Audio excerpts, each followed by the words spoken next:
my spiel. Okay, hi everyone. You're listening to a career advice webinar from the Royal Australian Chemical Institute, the Professional Association for Chemists in Australia. I'm Dave Samet, coordinator of the mentoring program.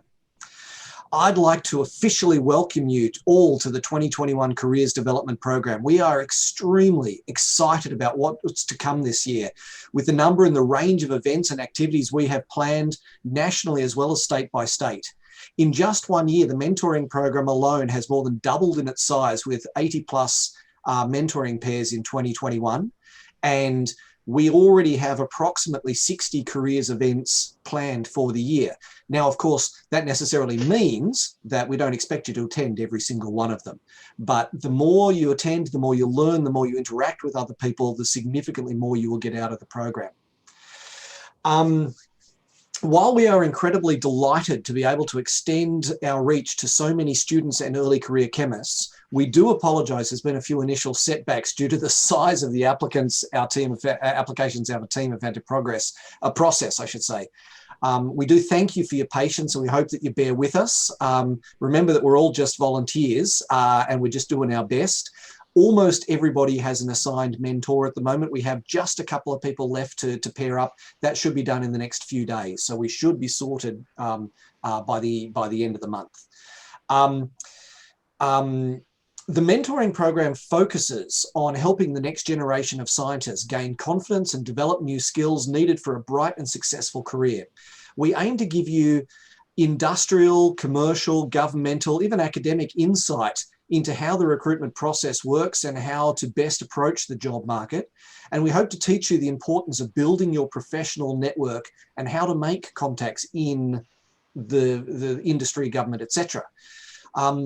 However, it is important to understand that we are not here to find you a job. Our group of mentors are here to be a source of guidance and inspiration and support to help you realize your career goals, but it's just not possible for us to be responsible to find you jobs. The purpose of tonight's discussion is to talk to some mentees and mentors who have been through the program, talk about their experiences, to hear from them some tips about how they made it work well for them, and to answer your own questions about the program.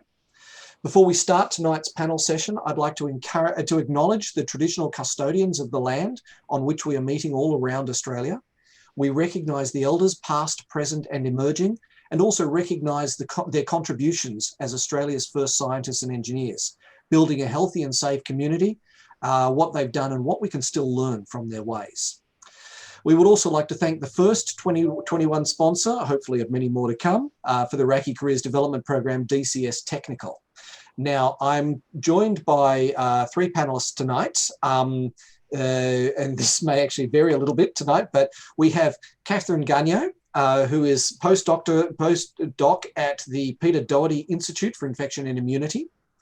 We have Pina Lutzi, International Liaison Officer at Food Standards Australia, New Zealand. Well done you for getting that one, Pina. And we're also joined unexpectedly, but very welcomely, by George Gagnon. George, I completely forget what job you do. It's in food industry, but I don't remember what. So we can ask you about that later on. Thank you very much, everybody, for participating tonight. Pina, why don't we launch with you? Just give a 2-minute introduction about yourself, your position, and a little bit about your experiences with the mentoring program. Sure. Well, thanks, Dave. Thanks for having me tonight. I'm a microbiologist and molecular biologist. I originally studied immunology and microbiology at the ANU here in Canberra, and then went overseas and did a master's in biomedicine in Germany, and then on to do some research in inflammatory bowel disease and biomedicine area, and then went on to do a PhD in food microbiology. So not a chemist as such, but we're all scientists here. I'm currently working for Food Standards Australia, New Zealand. I've just ticked over the 3-month mark there, so still very new. I'm the International Liaison Officer there, so I coordinate and manage the international relations of organisations, of our organisation together with the international counterpart agencies, but also the World Health Organization and the Food and Agricultural Organization of the UN.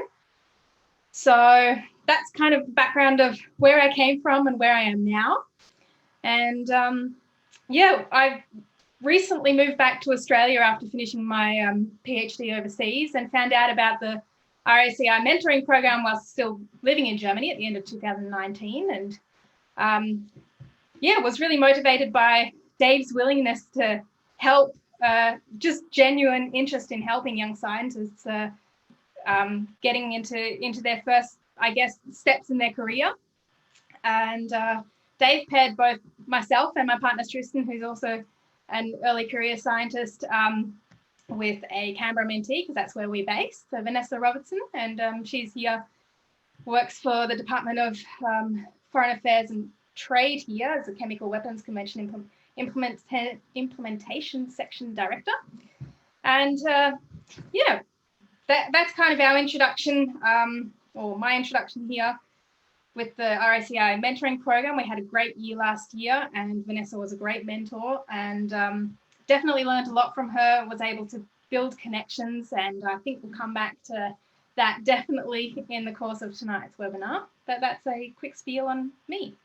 Absolutely. Thank you very much, Peter. And also thank you, Vanessa. I see that you're here tonight, and thank you so much for your contribution to the program. You've been wonderful.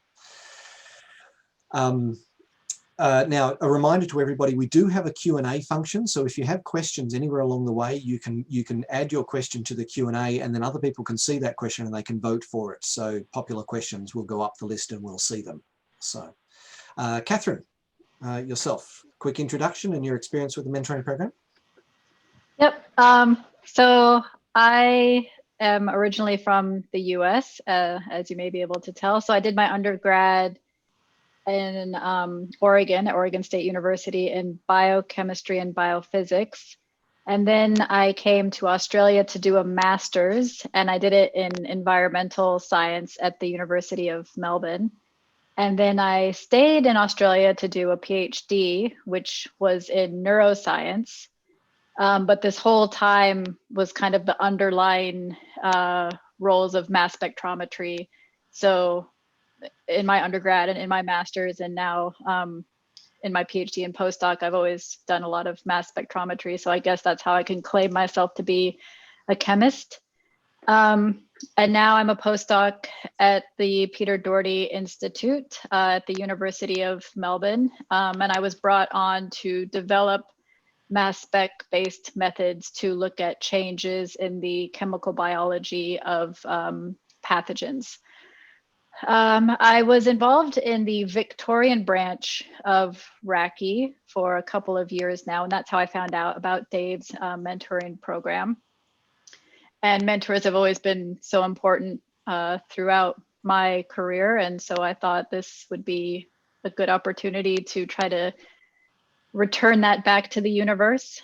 So this is now my second year. The first year was a blast. My mentee and I just got along so well, and had career chats as well as food chats and basketball chats. So I'm excited to see what this year brings as well. So thanks for having me back. Thanks so much, Catherine. George, I'm not sure if, if you want to participate in this webinar, by all means. Otherwise, I can demote you back to the floor. And what I could do is, if we like, I see that we've got a couple of.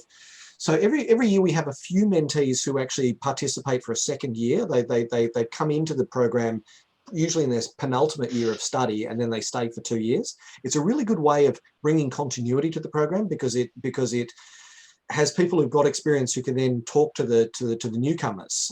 So I'm very keen. So we could indeed, George, if you're very welcome here, but if you don't want to, I can put you down, or we can invite one of the other mentees, rollover mentees, to come up.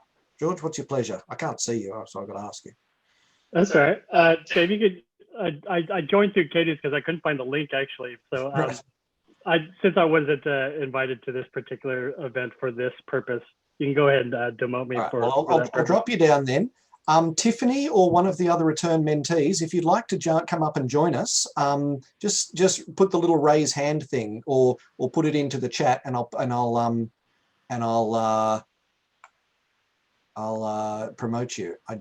How do I? Hang on, give me 1 second. Change to attendee. All right, down you go. There you go, George.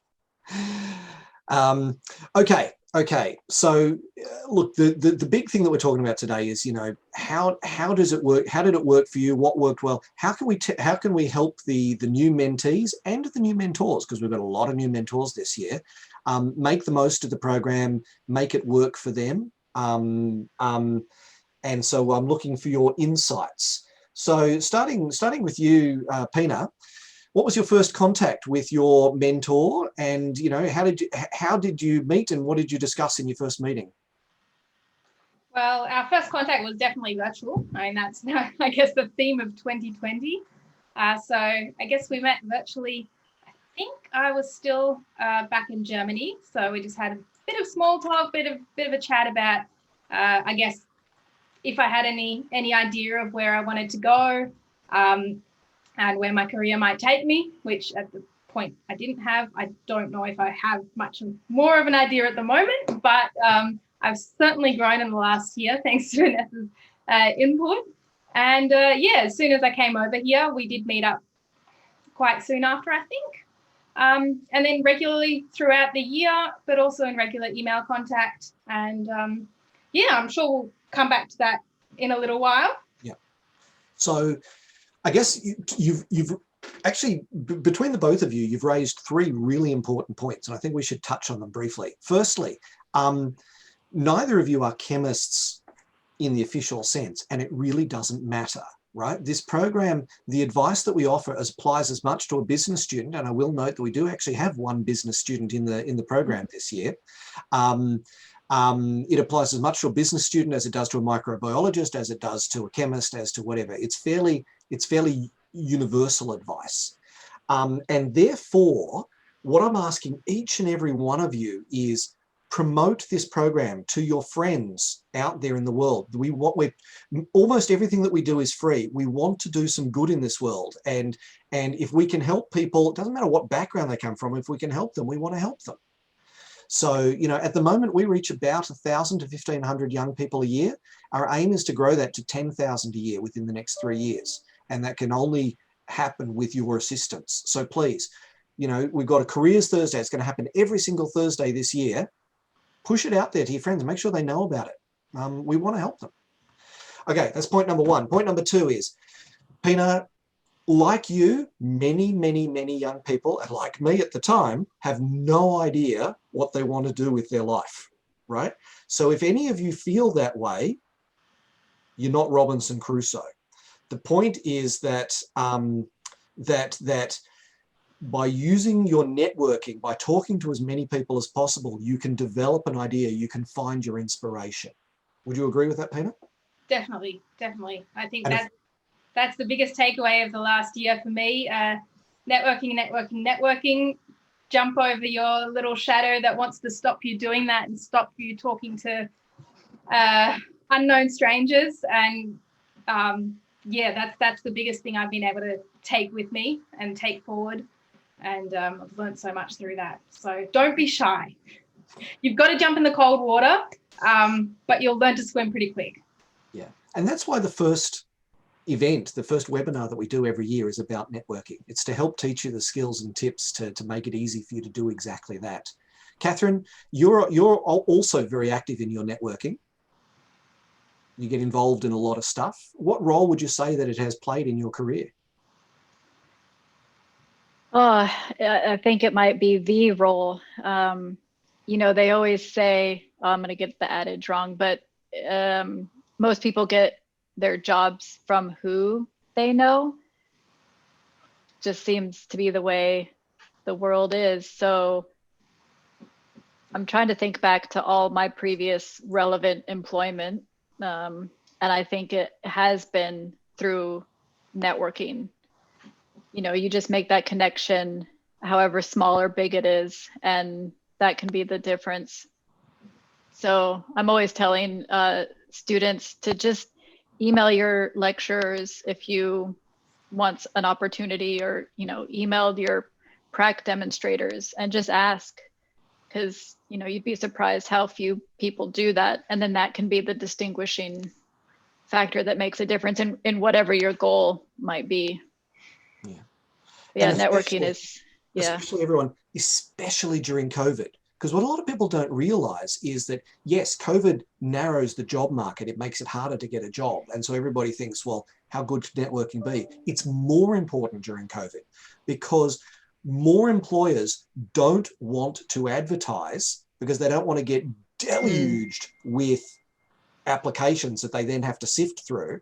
So the first thing they do is they go to every extraordinary length to avoid advertising. They go to their networks first.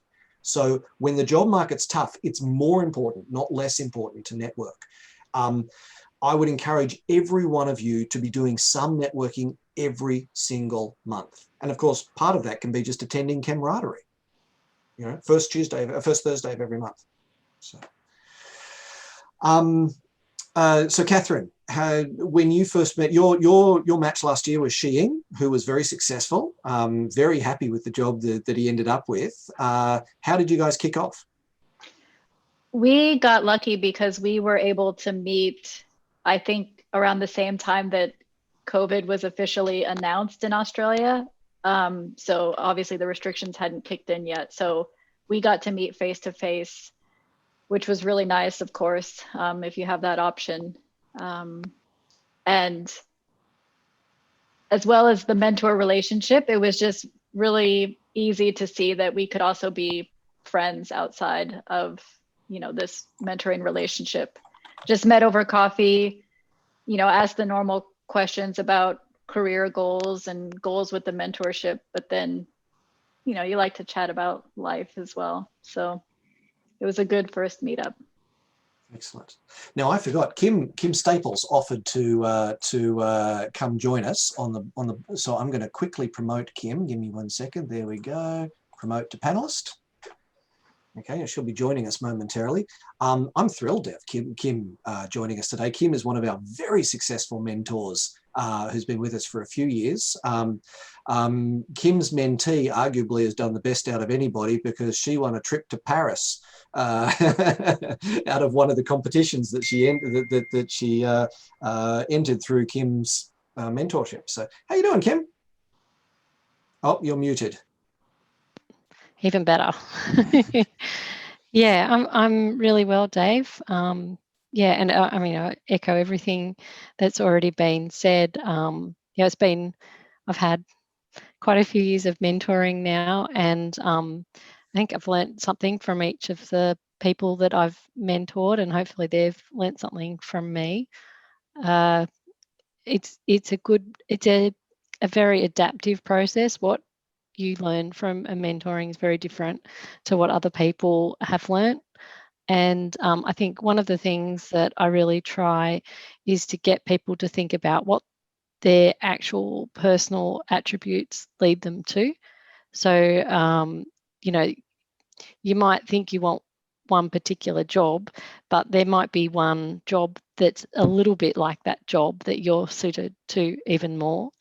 And a couple of years ago, a couple who were retraining as food technologists that were chefs. I don't know whether they're on the call right now. And I could see that their personal attributes sort of directed them to different things. And I said, oh, you know, you should think about that.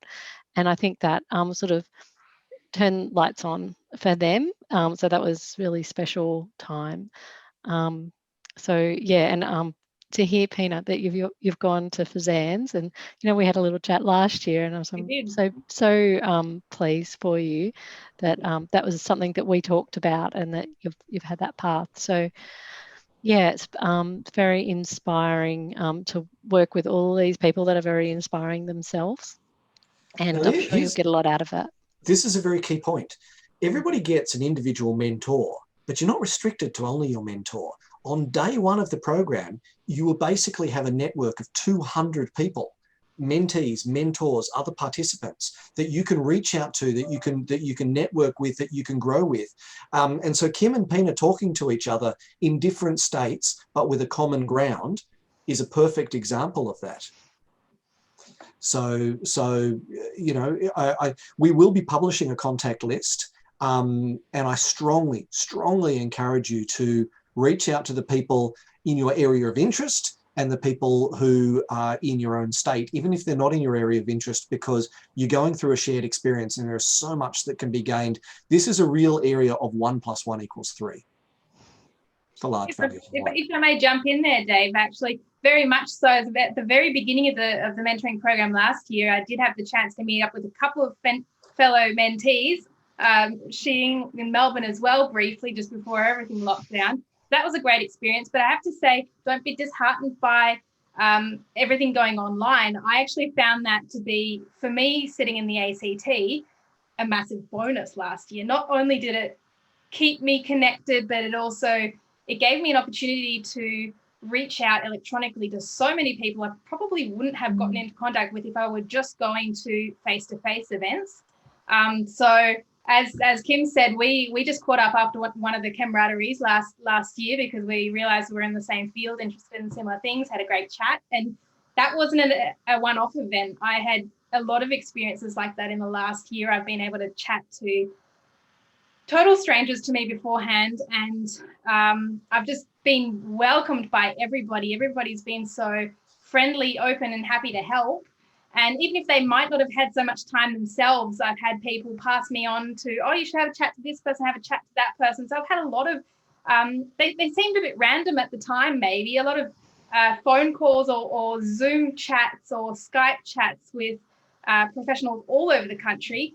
And you just never know what will come of it. And it's just great to build your network that way. So also embrace the fact that we're doing a lot online nowadays. Yeah. Now, Anna Wright, one of the mentors, has asked the question, can we advertise jobs through RACI? Heck yes, you can. If you have a job available, I will make it known to not only our mentoring group, but our careers development group as well. And we're setting up a new page on the RACI website, which is, okay, so we're setting up 2 interesting pages. One, which is about jobs available, but we're also setting up a really interesting page for RACI members who are looking for work can advertise themselves to 4,500 members and use that network to try and find new opportunities. And part of the reason why we asked every single mentee to give a photo is because we want in some way to use that friendliness of an image to link to who you are, to make you known and available, to effectively to advertise you to our membership, to say, here are our mentees, let's look after them, everybody. So that's what we're working towards. Sorry, I'm doing a lot of talking. I should shut up. Okay. All right, Kim and Catherine, whoever wants to jump in first. Did you have a plan of what you wanted to talk to your mentees about, either over the year or within individual meetings? I can put that one, talk about that one. Like Catherine said, we had the first discussions about what the aspirations are, and then interestingly enough, one of the first things I did was actually workshopped it with my previous mentees. Oh, do you think this sounds like the good next step for my other mentee or my new mentee? Which I know that sounds really bizarre, but they, because they're all part of my team now, my previous mentees, we were able to work together and sort of build like the gaps of knowledge and directing my mentee this year, Bithika, who's on the call, to just fill gaps in their knowledge. And so I think one of the things, a call out for all of those people with higher degrees out there, that they're really special people. They have really specific skills that most employers aren't looking for. So, it is quite onerous to find the right job as a graduate, but there's people do find jobs, Pina, for example. I think it takes a little bit more research than to just go into a graduate position when you've got a lot more behind you. So that's just one type of job seeker that might have some gaps in their knowledge that can be helped in that process. Yeah. Look, the approach I usually start with a mentee is to talk a little bit about myself, a little bit about their career aspirations, and then start focusing on networking, really. And then towards the end of the year, we start focusing on actual job search. Catherine, how do you approach it? Yeah, the first meeting, I like to see just a little bit of organization or thoughtfulness from the mentee, which of course Sheen was already had a clear idea of what he wanted to try to accomplish. Because I'm really, as a mentor, I'm happy to talk about most things at kind of whatever level the mentee wants. But having said that, I think it's important that the mentee gives it some thought. You know, I say to them, you know, here I'm available to you. I can help you with a range of things, but just knowing that, have a think about what you're trying to do. So, you know, sometimes we would talk about conferences or how to best write a manuscript or networking. So I think as long as the mentee has given it some thought, maybe I have a bit more loose approach and just saying, I'm here to help you, but you give me some guidance in how I can help you, if that makes sense. Yeah, absolutely. And Kim, I think you would find the same, that the mentoring relationship is different every year. Mm. Yeah, it never seems to be a shortage of things to talk about. Yeah. Pina, did you go into your meetings with a plan? Did you think about how did you approach the meetings?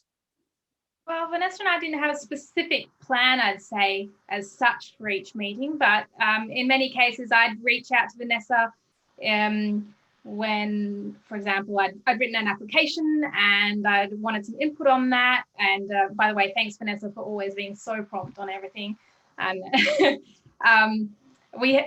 through that, we'd have a chat. We, for example, met up and I told Vanessa in advance I'd like to have a bit of a chat about some interview prep, and she went to great lengths to put together some notes for me, some possible interview questions that I could go home and practice with. And obviously working in the public service, Vanessa knew obviously and been sitting on recruitment panels herself.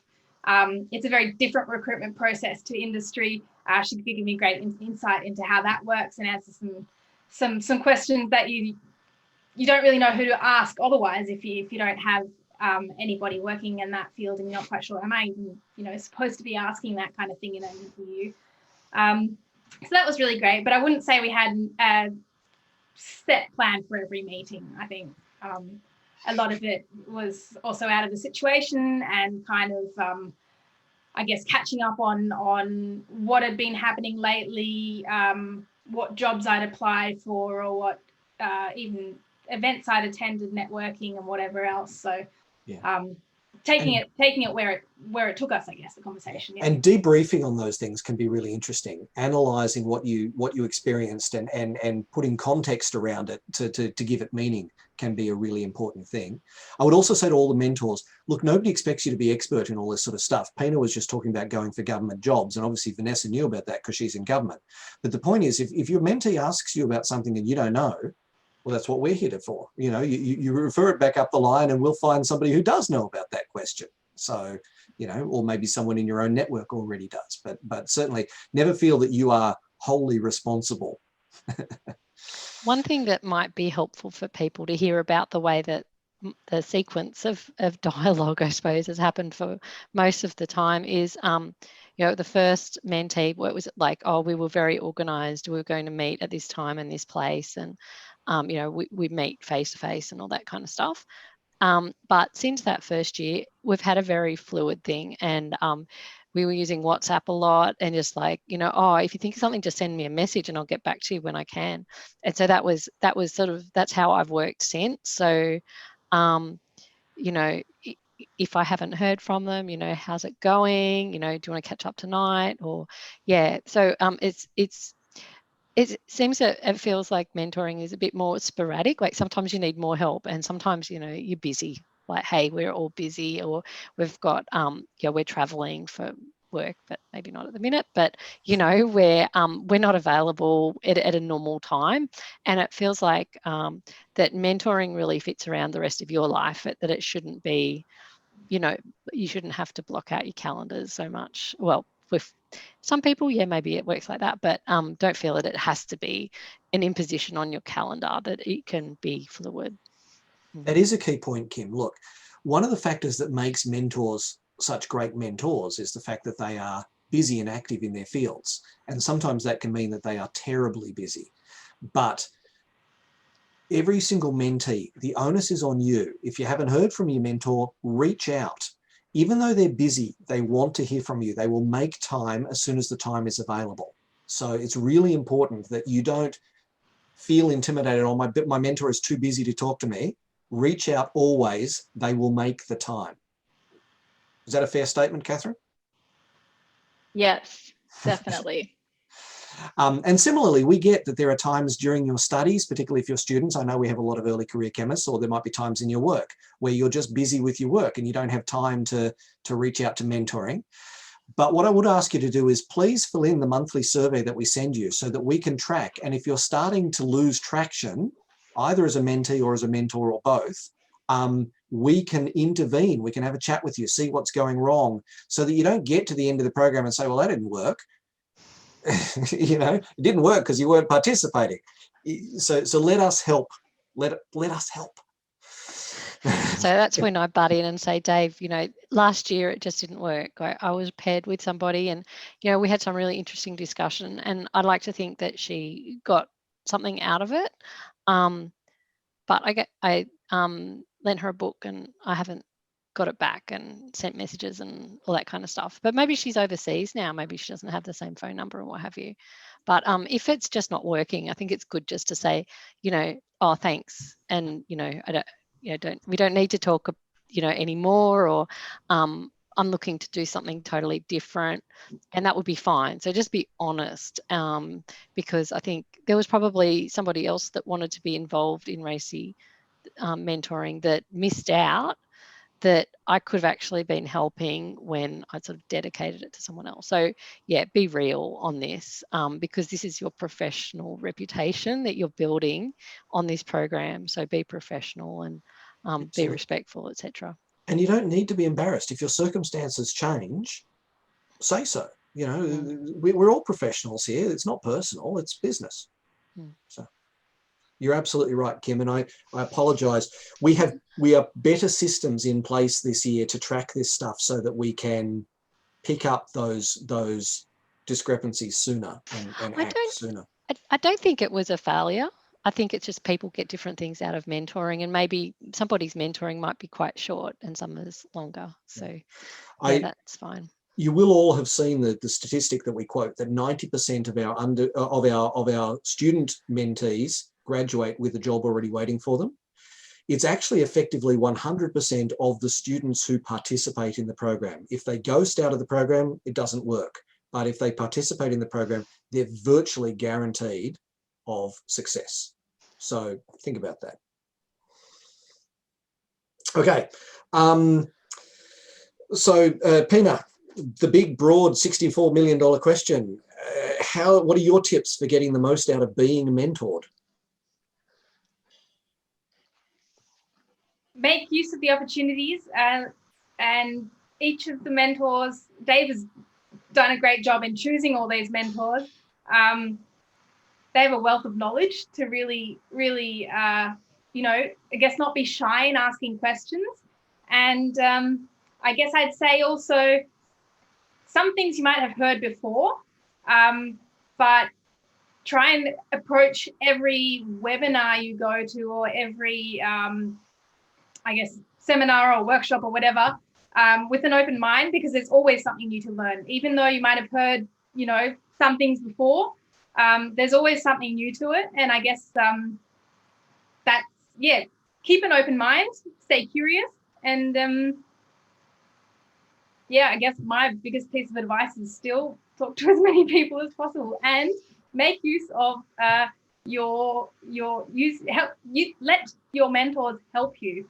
So Vanessa's done a really, really great job in connecting me with a whole bunch of different people. So there are a number of situations where I just said, hey, Vanessa, I'm looking at applying for this job in this agency, for example. And she'd go, oh, I know this from this person. And more than once, I then had a chat to somebody working in the same agency, might have had nothing to do with their specific job I was applying for, but to get a feel for the agency, and it kind of really prepared me for, I did get interviews in a number of those agencies as well, to then also go into those interviews a bit more confidently, kind of knowing a bit about the work culture in those places, and just having chatted to those people was really great. And one funny story there is actually one of the ladies I had a chat to back in June last year is now my colleague, so in the same team. So they had actually had absolutely nothing to do with me getting this position.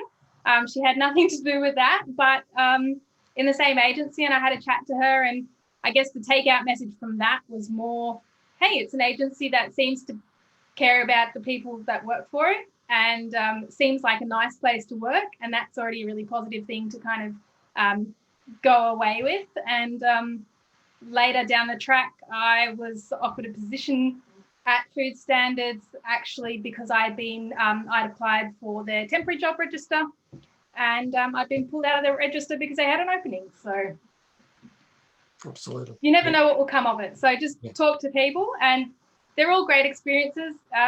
There are so many nice people out there, and I don't think anyone wants to bite your head off. So, but really let your mentor help you as well. Yeah.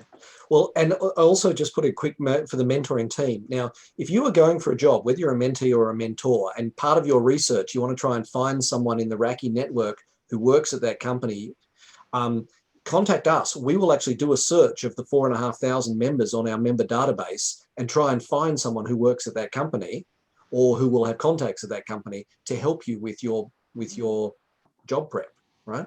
And we do that a lot. So sticking with the same theme, Pina, the questions come from Andrew. Would you have any advice for mentee mentor pairings operating in different states? Should we try to be more active in our respective state branches to network? I would say state boundaries don't matter. Mm-hmm. Because you can still learn a lot from your mentor, even if your mentor is sitting in another state. Obviously, if they're in Perth and you're in New South Wales, it's going to be a bit difficult with time difference, but even that is manageable. And I guess one thing that you could get out of it, if you're in different states, it kind of depends on whether you'd be interested in moving around as well. But your mentor's network and your mentor's experience will be from, I guess, their field. Doesn't mean, though, that they haven't moved around themselves. So I think it definitely can be very helpful. I think with technology nowadays, we can do so much online. Obviously, it'd be great if you can meet your mentor or mentee in person. But if that's not possible every single time, we have great technology that works very well. So I think it's not a barrier. Andrew, I would add, it somewhat depends on what state you're in. Now, you're in New South Wales. Now, if you're in New South Wales, Victoria, Queensland, WA, we all have really active state branches and a lot of activities going on. And I would strongly encourage you to do both. Network with your state and network nationally online. For those people who are in states that have smaller RACI populations, South Australia, ACT, Tasmania, I would recommend probably a greater focus on the national mentoring, come to the camaraderies every month and that sort of stuff. Catherine, Kim, do you have a perspective on that? Also, just to kind of second what you're saying as far as being active in your branch, as a committee member of the Victorian branch, we're actually trying to do more with including other branches. So for example, we had the branch head of the Tasmanian RACI group join us in a meeting a few months ago to try to discuss events that we can hold in conjunction. So then the Tasmanian RACI branch can pretty much join in with the Vic RACI branch. Same with South Australia, the Women in Chemistry South Australia interacts a lot with the Victorian Women in Chemistry. So it seems like with this virtual world, we're beginning to get more creative with how we can kind of bring the branches together to know each other better. And as part of our Careers Thursday calendar, we're actually going to the early career chemist groups in each state and saying, can we try to organise events that are not just for your local group, but something we can offer nationally? So that, you know, the South Australian ECCG, which is a great ECCG, hopefully we can do some things that we can run nationally and really bring people together. If there's been any great outcome from COVID, it has been the breaking down of a lot of state boundaries. Well, I think 3 years ago, when I was paired with somebody, I'm in Sydney, and I was paired with someone, a couple in Victoria, where it was, oh, are we going to be able to do this interstate mentoring? But it worked really, really well. You know, we were on WhatsApp a fair bit. And also they came up to Sydney for a presentation, which they won. And I went to work, when I was at work down there, I went to see them as well. So, okay, during COVID, obviously not going to be traveling backwards and forwards so much, but it wasn't a problem any step of the way. So we are all connected very well virtually. And because your mentors aren't actually getting you a job, it's less important that they're remote, because you've still got to do all that job search yourself. So yeah, that hasn't been a problem. That's a very good point, Kim. Mm.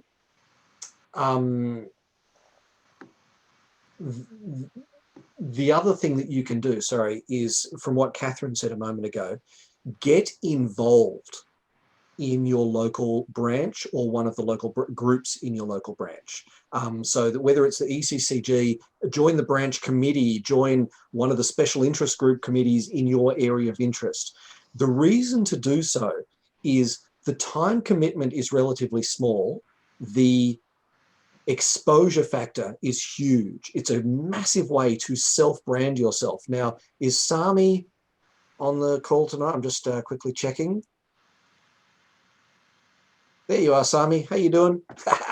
Now, Sami is brilliant, right? She is, I don't know if she's the chair, but she's actively involved in the ECCG down in Melbourne. And you can talk to any number of experienced chemists down in the Victorian branch. Everybody knows Sami. Her personal brand is through the roof. And I have absolutely no doubt of the success of Sami throughout her early career. There will be so many people eager to give her a leg up that she will fly. Good on you, Sami, right? Be like Sami. So yeah, no, absolutely. The more you get involved, it is absolutely a small investment, massive return scenario.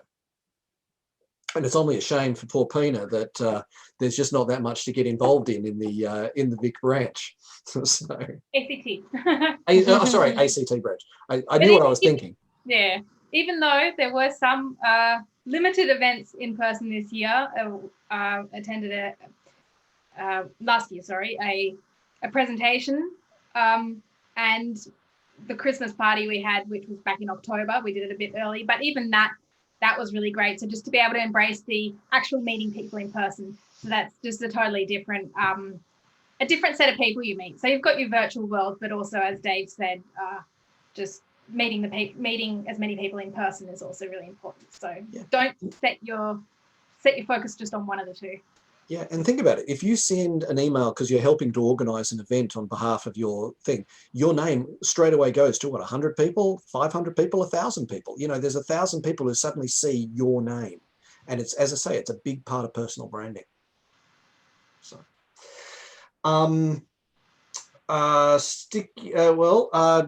what advice, Catherine, would you give to a mentee who's uncertain on what they want to do? You did. I mean, it's interesting because, of course, Xiying wasn't that, but you've had previous mentoring experience as well. I love this question because that was me. I was baffled by how people could just go straight into PhDs. Like, how can you commit 3 years of your life, or in other countries more, at the age of 21 or 22?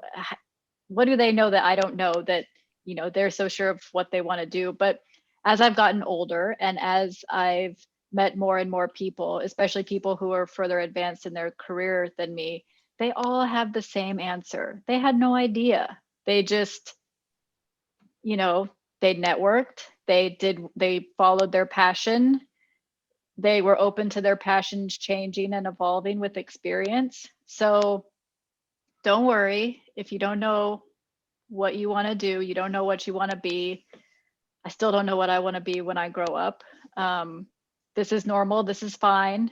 And maybe this is life. I don't know.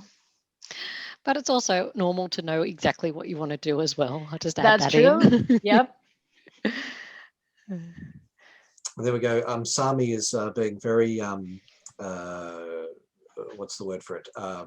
Very humble and giving credit to her fellow colleagues on the ECCG of Lisa Strober and Arthur Zavris. So we should definitely see their names mentioned in dispatches. Sorry, Kim, your same perspective. Because, I mean, Kinga had very little idea about what she wanted to do. She is so much so that she went back to uni to do an extra study. Yeah, true. It can be that your first degree doesn't turn out to be what you wanted to do, but, being stubborn will get you through to the end of it, and then you just decide, oh no, that is not me at all. I always wanted to be a food technologist, and that was really easy for me. And now all of a sudden I'm working in water recycling, which isn't that far from being a food techie, but it's actually, I'm doing more chemistry than I've done ever before in my job. So yeah, Now, of course, changing. Yeah, sorry, the perspective of my mentees has certainly changed throughout the mentoring time. So I think when you finish a degree, you think, oh, well, I've got that licked. I know all about that.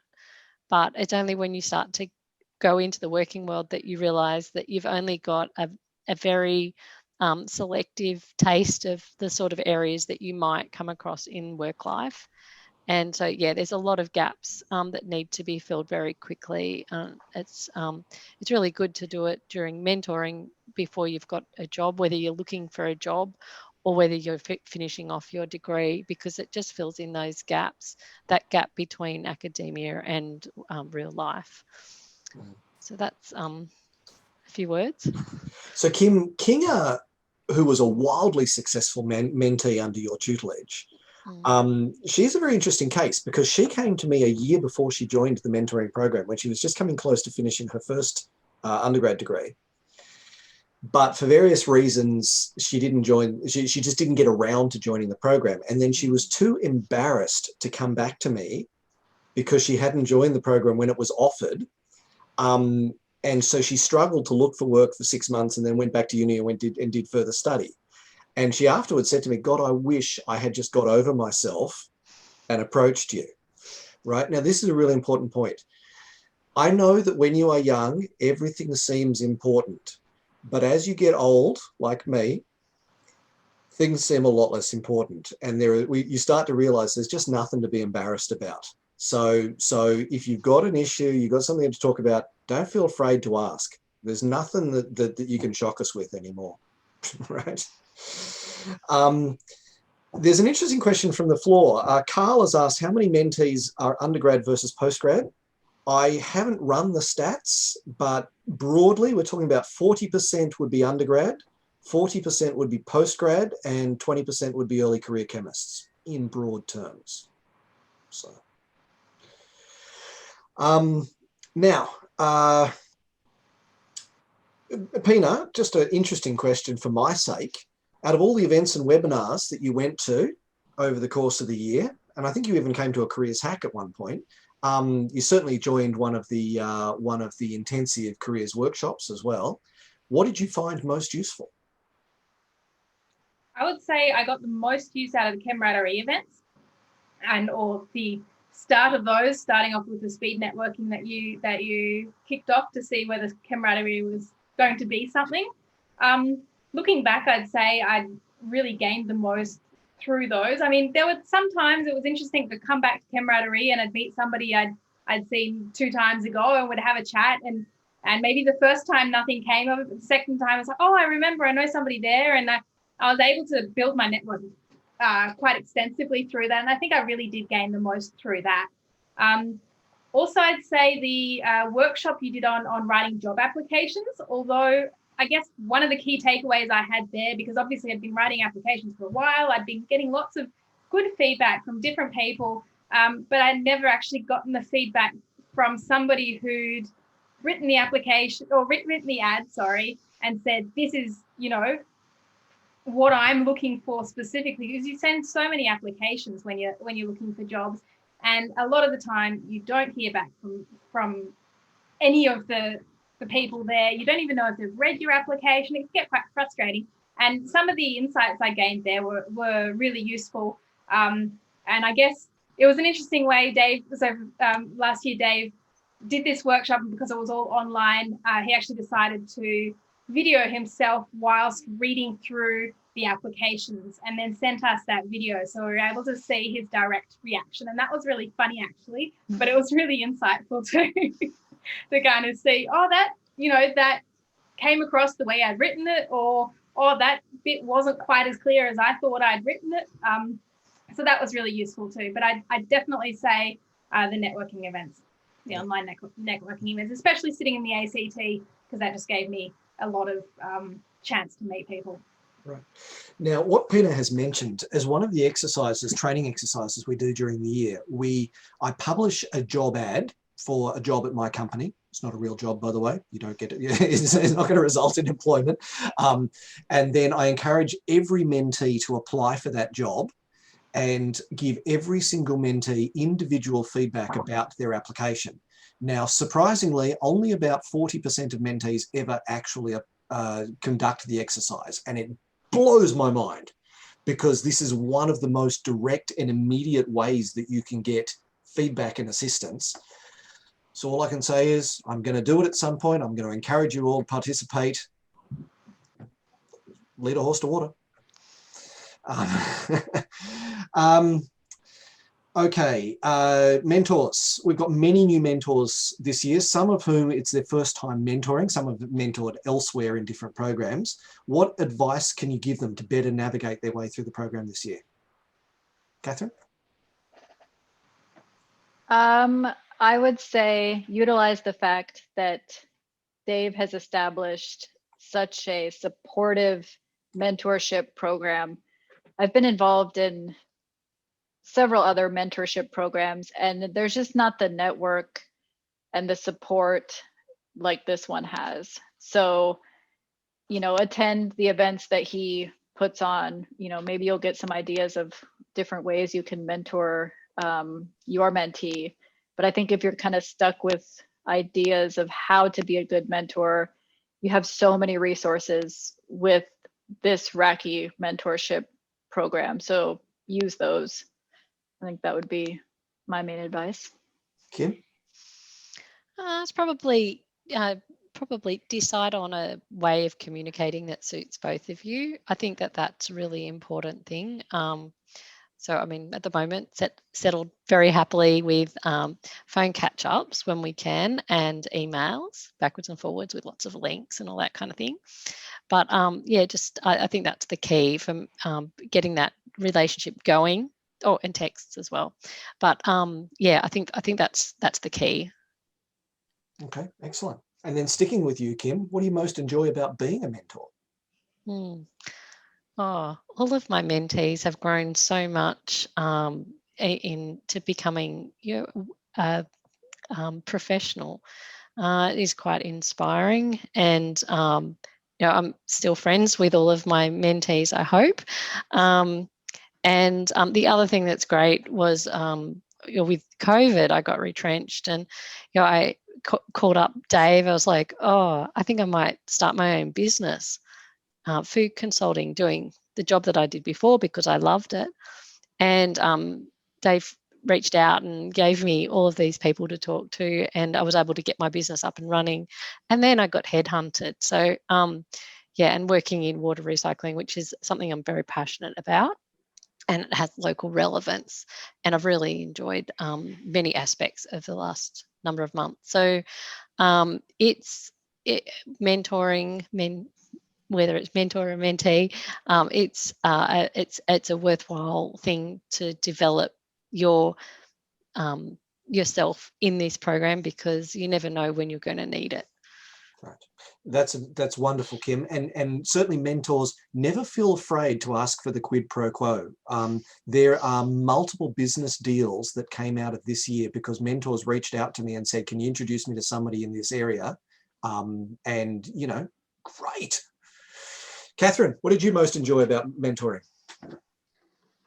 I think, as I said a bit earlier, I just like returning this favor to the universe, because mentors made such a huge impact in my life. So if I can even kind of be a fraction as helpful to someone else as my mentors were for me, then I guess that's the selfish reason why. And I think similar to what Kim was saying, the mentees, they're just so, I mean, I'm so, you know, impressed by their skills and their drive, and it's pretty cool to see, you know, them growing as a person, a career scientist, and all that. So it's we also get enjoyment out of watching someone progress. Absolutely. I have a story I've probably told you before, that a few years ago I had a mentee who, the very first time I met this mentee, they were at a networking event. They were literally standing in a corner wringing their hands and talking to nobody. And we worked extensively on networking skills and stuff. And a couple of years later, I saw them walk into an event, and it was like seeing a movie star enter the room. The crowd parted before them. They were greeting people left and right, like just oozing confidence. They were a person in their element, and it was glorious to see. And it warms my heart every time I think about it. So yeah, that's you know, and that's certainly what I get out. I mean, that and hearing I got the job, I cannot tell you how happy it makes me every time I hear somebody say I got the job, you know. And of course, all of the mentees at this program are the absolute creme de la creme, so that also helps. So you're already pretty good to be on the call here. Yeah, look, I'll say this: I regularly recommend RACI mentees to employers. And I say that you guys are a self-selecting group of driven people who have more of an eye on your future than the run-of-the-mill. And naturally, you are going to make the better employees.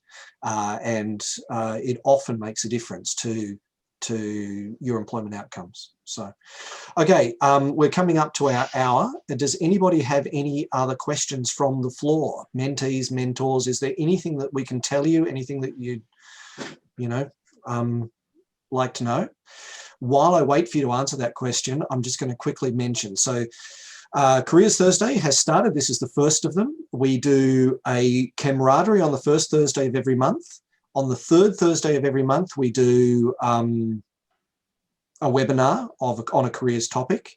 Then we alternate. The second of every Thursday of every month is either Careers Hack, which is for active job seekers, or Ask a Chemist, which is talking about the life lessons from various chemists or scientists or whatever. And the other Thursday is generally going to be an ECCG event or something of the like. So something that's organised, you know, nationally. So, in addition, in late February, as people start to return to university, we will have a kick-off event in every state. We're just trying to figure out whether that's going to be a face-to-face event or whether it's going to be an online event. We'll figure that out and we'll let you guys know. But again, you know, the more you network, the more you gain. So I'm not getting any questions from the floor, so I guess we have satisfactorily answered everybody. Final comments then. Pina? I guess just the biggest takeaway, be open and talk to as many people as possible, even if it helps you rule out what you don't want to do. That's already a great insight. It's been the biggest thing I've learnt and developed, I guess, in myself, what I'd say over the last year. And I've already gained so much from it. And it's just something I've already told a lot of friends or a lot of family members who are just, starting out or getting to the end of their degrees and that kind of thing and going, what should I do? And I guess that's just the biggest piece of advice. Talk to people, ask them what their job is, why they like doing it, how they got to where they are. You never know where the conversation will go, but I think that's the biggest takeaway. Excellent. And yeah. And while we've got you, Pina, one of the people has asked, how important is it to think medical microbiology? How important do you think medical microbiology unit is if you're looking to become a? She hasn't finished the sentence, but I think we can think microbiologist or something like that. How important is a particular unit? I'd say a particular unit is not what is going to get you a job or not. Especially in microbiology, there are lots of different areas it can be used in, but I think this advice can be used for any branch of science. There's the aspect of what you learn at university, and you can do a lot of study, and it is important that you do study, obviously, but there's so much you learn on the job. And I'd say every employer who's actually serious about employing you will see that. They'll see your potential, and there's a lot you'll learn on the job. So don't be disheartened if you might not have exactly that unit there they might have mentioned somewhere. So I wouldn't keep your stakes on just one unit. That's not going to make or break it, I don't think. Very well said, Pina. Yeah, I love that, I was, 2 years into my career before it was the last time that anybody asked me what I studied at university. It's all about what did you do in the workforce. Yeah. Rajko has asked, will we be notified of the events? Yes. So there will be a monthly newsletter telling you about what's going on. There will be a monthly survey asking how you're faring. And I very much encourage you. The survey takes 2 minutes. For God's sake, just fill it in. Let us know what's going on. There will also be a page on the RACI website which will have a calendar of all of the events that we're going to. And of course, there is always the RACI calendar, the RACI events calendar that shows you all of the RACI events, not just the careers events, but all of the RACI events. So there's multiple ways to learn about what's going on.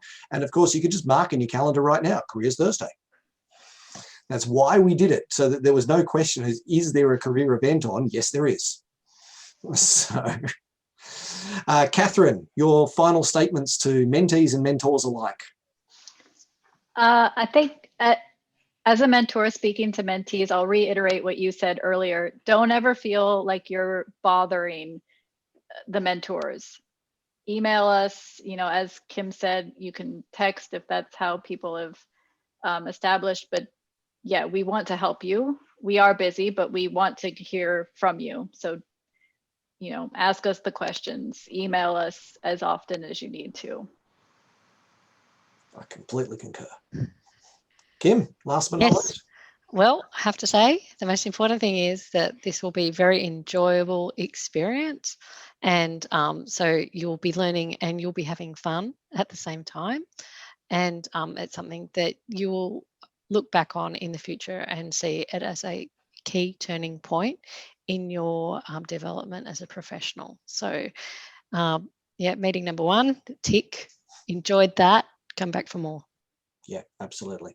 And just remember, you're going to get out of this a multiple of what you put into it. If you put in 0, you're going to get 0, but after that, it's going to be a multiple of your investment. Okay, so thanks, everybody. I'm looking forward to a wonderful year.